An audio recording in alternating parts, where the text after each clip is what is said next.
The Jamaica tourism industry is undergoing a new phase of inclusive growth and development of the well-being of not just the people who are involved in the industry, but also communities that are in the areas around the hotel systems across Jamaica. The North Coast for us represents the major tourism plant of Jamaica, from Negril through Montego Bay, through Falmouth, into Ocho Rios, and then to Port Antonio. The South Coast also represents an area of involvement, but the central element of tourism is truly focused on our North Coast. But tourism has the potential not just to transform communities in the way that we have seen physical transformation, where small, sleepy fishing villages have now become bustling centers of commerce and enormous economic activity. But it also has the potential to drive economic activity into the hinterlands, the areas around the hotel centers. And the people who are most important in enabling this are the ordinary Jamaicans who live in these communities and villages. And we are satisfied that there is a need for us to look at how we can involve more of these people who are in the communities and the villages around the tourism center. How do we build capacity to enable them to supply on what the demands of tourism are? Because when the visitor comes to Jamaica, he or she comes to enjoy the cultural assets of Jamaica. And these assets are varied. And they are also provided by a range of stakeholders. But the most important group of stakeholders that provide these experiences are the small and medium entrepreneurs. But these small and medium-sized entrepreneurs are not the main beneficiaries of the wealth of tourism. So we want them to become a greater part of that value chain and to be able to earn more from tourism. As a result of which, we've developed a whole training program for small and medium enterprises. We've developed a financing program through the Exim Bank, through Jamaica National, and also through the JBDC.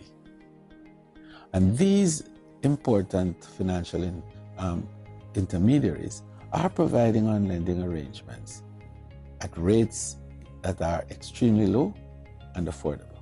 In the case of the Exim Bank, 4.5% for a minimum loan of $5 million and a maximum of $25 million. And we require, among other things, that 20% of the business that you're involved in has to be directly driven by tourism. So it's perhaps one of the easiest ways that people can access credit in Jamaica today. And the third area of enhancing the small and medium enterprises is marketing. We're building out Artisan Village, the first of which will be in Falmouth and will be completed a few months from now. And then there is the digital marketing arrangements that we've made through the Jamaica Tourist Board's website. This is an enormously new and exciting and innovative approach that will give the small tourism enterprises, the little craft vendor and the artisan, the street food proprietors, the small agricultural farmer in the hills. All these give them an opportunity to be on a global marketing platform so that their products can be seen across the world and can be accessed by visitors even before they get to the destination. A good example of this, of course, is the Pudding Man in Prairie. And we put the Pudding Man product on the website, did a YouTube, and today He's getting business from all over the world. When we visited him a few weeks ago, he was able to announce that he has had increases of up to 40% of his business. And also that he was getting checks from hotels for purchases that were made before the visitors got to Jamaica and were made in the packages that these hotels provide. So that tells you that the scope and capacity for more people like Pudeman to be involved in the value chain is there. So this conference that we're going to have in Jamaica on the 29th of January is about that.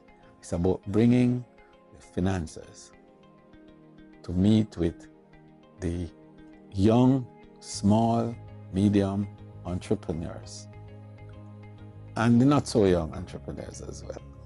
But the emphasis is on size, because we want to enable a greater link between the capital available for lending and the ideas that these entrepreneurs are generating. And the third element of the conference is so important is some technical and academic arrangement that will enable them to understand how important it is to convert ideas into material value so that they can attach a price to it and earn. For that, the former president of Colombia, President Uribe, will be our guest speaker. And he has a tremendous track record in converting small entrepreneurial activity into strong economic contributions. When he was president, he went to Cartagena, where we have a strong tourism destination, a number of hotels.